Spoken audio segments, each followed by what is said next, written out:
வணக்கம். Next gen channel நேர்களே, நான் உங்கள் அன்பான சயின்டிபிக் வேதிக் அஸ்ட்ராலஜர் அஸ்ட்ரோ அரண்ஜி பேசுகிறேன். நல்லது நினைப்போம், நல்லதே நடக்கும். இந்த வீடியோவில் நம்ம என்ன பார்க்க போறோம்னா, தனுசு ராசிக்காரர்களுக்கு வருகிற ஜூலை 2026 மாதம் எந்த பலாபலன்கள் எப்படிப்பட்ட ஒரு மாதமாக இருக்க போகுதுங்கிறது சயின்டிபிக் வேதிக் அஸ்ட்ராலஜி முறையில், ஒளி தத்துவ முறையில் எந்தவித மூட நம்பிக்கையிலையும் போகாமல், பரிகாரங்கள் அது மாதிரி விஷயத்தில் போய் மிகைப்படுத்தாமல், ஒரு கிரகமும் ஒரு மாதிரி சஞ்சரிக்கும் பொழுது அந்த ராசிக்கு அப்படி இருக்கும் பொழுது எது மாதிரி ஒரு தாக்கத்தை, கர்ம வினையை, சாதகமான சாதகமற்ற வாழ்க்கை சம்பவங்களை கொடுக்க போகுதுங்கிறத துல்லியமாக நாம பார்க்க போறோம். தனுசு ராசிக்கு ஜூலை 2026 எப்படி இருக்குன்னு பார்க்கும் பொழுது, ராசி அதிபதியாகிய குருவே வந்து 8ஆம் இடத்துல இருந்தாலும் உச்சம் பெற்றிருக்கிறார். சனி 4ஆம் இடத்துல இருக்கிறார், ராகு 3ல இருக்கார், கேது 9ஆம் இடத்துல இருக்கிறார். இந்த ஆண்டு கிரகத்தின் சஞ்சாரம் தப்பில்லை. சனியின் பார்வை ராசிக்கு இருக்கு, ஆனா குருவின் பார்வை ராசியிலிருந்து விலகிருச்சு. அப்படிங்கிறப்ப என்ன ஆகும்னா, தனுசு ராசிக்காரர்கள் ஃபீல் த ஹீட். ஹீட்னு என்ன? சில விஷயங்கள் அசௌகரியமாக இருக்கும். அது வேலை விஷயமா இருக்கலாம், குடும்ப விஷயமா இருக்கலாம், பண விஷயமா இருக்கலாம், ஹெல்த் விஷயமாக இருக்கலாம். பட் நீங்க ஏதோ ஒரு நோக்கி போறீங்க, ஒரு விஷயத்தை நீங்க பாக்குறீங்க, எதையோ வந்து அச்சீவ் பண்றதுக்கு நம்ம மெனக்கெடுறோம் அப்படிங்கிறது. அந்த சனியின் 10ஆம் பார்வை வருது. அது 4ஆம் இடத்துல இருக்கும் பொழுது வீடு, வண்டி, வாகனம், வேலை, தொழில் விஷயமாக நமக்கு கொஞ்சம் வேலை பளு இருக்கு, அதிகமா இருக்கு, அந்த ஸ்ட்ரெஸ் போயிட்டு இருக்குங்கிறது தெரியுது. அதே மாதிரி குரு வந்து 8ல இருக்கிறதுனால 2ஆம் இடம், 4ஆம் இடம், அதே சமயத்தில் 12ஆம் இடத்தை பார்க்கறதுனால இடம் மாற வேண்டியது, ஒரு அலைச்சல், ஒரு டிராவலிங், ஒரு இடம் விட்டு இன்னொரு இடம் போறது, பல விஷயங்கள் ட்ரை பண்றது, செகண்டரி சோர்ஸ் ஆஃப் இன்கம் பார்க்கறது, அது மாதிரி விஷயங்கள்லாம் கொடுக்கக்கூடிய அமைப்பு இருக்கு. ராகு 3லும் கேது 9ல் இருக்கிறதும் தப்பு இல்லை. ஃபாதர் ரிலேட்டடான விஷயத்துல சில சிக்கல்கள் வந்து அந்த ப்ராப்பர்ட்டி ரிலேட்டடா கொஞ்சம் வரும். அதுக்கு வேணுங்கிற விஷயங்கள் நம்ம கொஞ்சம் எஃபோர்ட் போட வேண்டியது வரலாம். மாத கிரகம் எப்படி இருக்குன்னு பாத்தீங்கன்னா, சூரியன் வந்து 8ல மறைஞ்சு குருவோட சேர்ந்து இருக்கிறது நல்லதுதான். ராஜோகாதிபதி வந்து சூரியன் 9ஆம் இடத்துல இருக்கக்கூடிய 9ஆம் வீட்டு அதிபதி 8ல போய் குருவின் பார்வை பெறுகிறார். எப்ப? மாதத்தின் செகண்ட் ஹாஃப்ல இருந்து.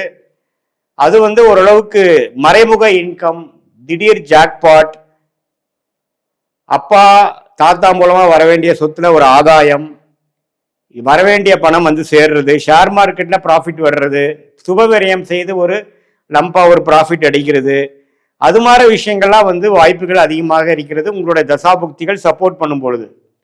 அதே மாதிரி செவ்வாய், ராஜோகாதிபதி செவ்வாய் 6ஆம் இடத்துல இருந்து 12ஆம் வீட்டு தன் வீட்டை பார்க்குது. வந்தீங்கன்னா கடன் நோய், வம்பு வழக்குகளை கொடுக்கக்கூடிய அமைப்பு. டிராவலிங் அப்போ கொஞ்சம் கேர்ஃபுல்லாக இருக்கணும். அஜீரண கோளாறு, சூடுனால, ஹீட்னால வரக்கூடிய தொந்தரவுகள், டைஜஸ்டிவ் இஷ்யூஸ்லாம் வர வாய்ப்புகள் உண்டு. பகைவரின் நடமாட்டங்கள் உண்டு. இந்த டைம்ல நீங்க வந்து வம்பு வழக்குகள் எல்லாம் வந்து கேர்ஃபுல்லாக டீல் பண்ணணும். அதே சமயத்துல உங்களுடைய சுக்கிரன் பார்த்தீங்கன்னா 9ஆம் இடத்துலயே இருக்கிறது தப்பு இல்லை. அது வந்து ஓரளவுக்கு தந்தை வழி விஷயத்துக்கெல்லாம் ஒரு பாசிட்டிவான அமைப்பு தான். ஸோ எப்படி பார்த்தாலும் ஒரு மாற்றத்தை கொடுக்கக்கூடிய ஒரு மாதம் இந்த ஆண்டே பார்த்தீங்கன்னா தனுசு ராசிக்கு ஒரு மாற்றத்தை கொடுக்கும், இடமாற்றத்தை கொடுக்கும், வேலை மாற்றத்தை கொடுக்கும், தொழில் மாற்றத்தை கொடுக்கக்கூடிய அமைப்பு இருக்கிறதுனால இந்த ஜூலை மாதம் வந்து அதுக்கு வேணுங்கிற ஒரு ஃபவுண்டேஷனான ஒரு அடித்தளத்தை கொடுக்கக்கூடிய ஒரு மாதமாக, இந்த மாற்றத்துக்கு வேணுங்கிற ட்ரிகர் பாயிண்டாக இருக்கக்கூடிய அமைப்பாக ஜூலை 2026 செயல்படக்கூடிய அமைப்பு இருக்கு. அதனால பார்த்தீங்கன்னா மாற்றம் ஒன்றே மாறாததுங்கிறத நீங்க மறந்துடக்கூடாது. மாறும், வேலை மாறும், தொழில் மாறும், இடம் மாறும். அது வந்து நல்ல ஒரு மாற்றமாக இருக்குங்கிறது நம்ம நினைச்சுக்கணும். நம்ம வந்து இருக்கிற அமைப்புகள்லாம் ஓரளவுக்கு பரவாயில்ல. 4ஆம் இடத்துல வந்து அந்த குருவின் பார்வை சனி மேல விழுகிறதுனால இதுவரை கொஞ்சம் மன உளைச்சலை கொடுத்துட்டு இருந்தது. இப்போ கொஞ்சம் பாசிட்டிவா சில வேலைகள் செய்வீங்க. அக்ரிகல்ச்சர் ரிலேட்டடு, மெட்டல் ரிலேட்டடுங்களுக்கெல்லாம் நல்ல ஒரு முன்னேற்றம் வரும், ப்ராஃபிட்ஸ் கிடைக்கும், தொழிலதிபர்களுக்கு நல்ல முன்னேற்றம் வரும், ஃபண்டிங் கிடைக்கும், ஒரு புது பங்குதாரர் மூலமாக ஒரு ஃபண்ட்ஸ் கிடைக்கும், ஒரு கூட்டு தொழிலில் போய் ஜெயிக்கக்கூடிய அமைப்பு வரும், லோன் கிடைக்கக்கூடிய அமைப்பு, பல வழியில வந்து பணம் கிடைக்கக்கூடிய அமைப்புலாம் வரும். இது எல்லாத்தையும் ஓரளவுக்கு யூஸ் பண்ணிட்டு வேலையில நல்லா ஜெயிக்கக்கூடிய அமைப்பு, தொழிலில் நல்லா ஜெயிக்கக்கூடிய அமைப்பை நீங்கள் உறுதி செய்து கொள்ள வேண்டும். இந்த மாதத்தின் ஃபவுண்டேஷன் கொடுக்கக்கூடிய அமைப்பு இருக்கிறதுனால இந்த மாதத்தோட பெனிஃபிட்ஸை நீங்கள் அறுவடை செஞ்சு கொள்ள வேண்டும், நல்லா உபயோகப்படுத்தி கொள்ள வேண்டும். இது ஒரு பொதுவான பலன்தான். இந்த தனுசு ராசிக்கு இந்த ஆண்டு கிரகத்தை வைத்து மாத கிரகத்தை வைத்து ஒரு அற்புதமான ஒரு மாற்றங்கள் நிறைந்த ஒரு மாதமாக இருக்குன்னு சொல்றமே ஒழிய, உங்களுடைய பிறந்த தேதி, பிறந்த நேரம், பிறந்த ஊரை வைத்து வரக்கூடிய திருக்கணித பஞ்சாங்கத்துல ஜாதகத்தை போட்டு அடுத்த வரக்கூடிய தசா புக்திகள் எப்படி இருக்குன்னு பார்க்கும் பொழுது சயின்டிபிக் வேதிக் அஸ்ட்ராலஜி முறையில துல்லியமான முறையில நம்ம அதை பார்த்து வரக்கூடிய எதிர்காலம் எப்படி இருக்கு, ஷார்ட் டேர்ம் எப்படி இருக்கு, லாங் டேர்ம் எப்படி இருக்குதுங்கிறதை துல்லியமாக கணித்து எந்த விதத்தையும் மிகைப்படுத்தாமல் எது மாதிரி சாய்ஸஸ் நமக்கு கண்ணுக்கு முன்னாடி தெரியுது, எதை நம்ம எடுக்கலாம், எது நமக்கு பிராப்தமாக இல்லை.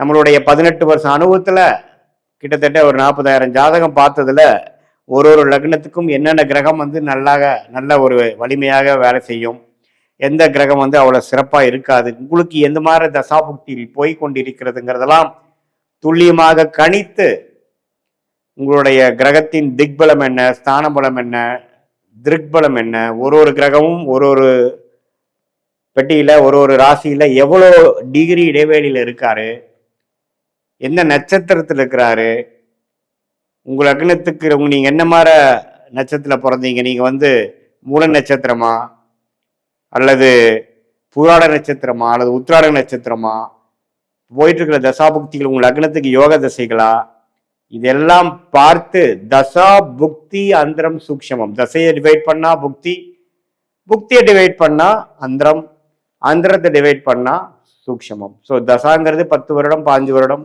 புக்திங்கிறது 2 வருடம் 3 வருடம், அந்தரங்கிறது 4 மாதம் 5 மாதம் 6 மாதம், சூக்ஷம்ங்கிறது வாரக்கணக்கில் அடுத்து வரக்கூடிய விஷயங்கள் என்னங்கிறது நம்ம தெரிந்து கொண்டு அதுக்கு தகுந்த மாதிரி நம்ம வாழ்க்கை முடிவுகளை எடுப்பேயானால், நம்ம எடுத்து அதுக்கு தகுந்த மாதிரி நம்ம திட்டமிட்டோம் என்றால் தேவையற்ற பண விரயங்கள், தேவையற்ற சமய விரயங்களை தவிர்த்து வாழ்க்கையில் எளிதில் எதிர்நீச்சல் போடாமல் நம்மளுடைய பிராப்தம் என்னவோ அதுக்கு தகுந்த மாதிரி வாழ்க்கையில் வேணுங்கிற வேலைகளை செய்து, முயற்சிகளை செய்து, திட்டமிட்டு வாழ்க்கையில் நம்மளுடைய சயின்டிபிக் வேதிக் அஸ்ட்ராலஜி முறையில என்ன மாதிரி ஒரு விஷயத்தை நம்ம சொல்றோமோ அதுதான் பாஸ்ட்லயும் சிங்க் ஆகும். ஃபார் எக்ஸாம்பிள், நம்ம அஸ்ட்ராலஜி அப்பாயின்மெண்ட்ல பாத்தீங்கன்னா பாஸ்ட் நம்ம பேசிட்டு ப்ரெசென்ட் வரும்போது அந்தந்த பாஸ்ட்ல எந்தெந்த பிரச்சனைகள் வந்தது, எதனால அந்த டைம்ல அஃபெக்ட் ஆச்சு அப்படிங்கிறதெல்லாம் பார்த்து ப்ரெசென்ட்டுக்கு வரும்பொழுது நம்ம சிங்க் ஆயிடுவோம்.